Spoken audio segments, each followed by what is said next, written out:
ఇంత మంచి దుపట్టా వచ్చింది, బ్లౌజ్ వచ్చింది. ఇందులో 2 వచ్చినాయి. ఇందులో బెల్టులు ఏది వడ్డాలంలో. బ్లౌజ్ వచ్చేసి ఈ విధంగా ఉందండి.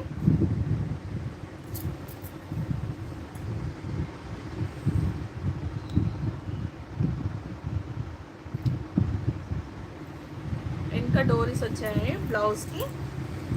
హ్యాండ్స్ కూడా వచ్చాయండి, చూడండి హ్యాండ్స్ కూడా ఉన్నాయి. హ్యాండ్స్ కూడా వచ్చేసాయి బ్లౌజ్కి. చూడండి చాలా బాగున్నాయండి. ఫాస్ట్గా ఆర్డర్ అయితే ఇచ్చేసేయాలి. ఇంత మంచి ఆఫర్ సేల్స్లో ఇచ్చేస్తున్నామండి. దీనికి ఇట్లా బెల్ట్ ఒడ్డాలం లాగా కూడా వచ్చేసిందండి, చూడండి. ఇదిగో చూడండి ఇంత మంచి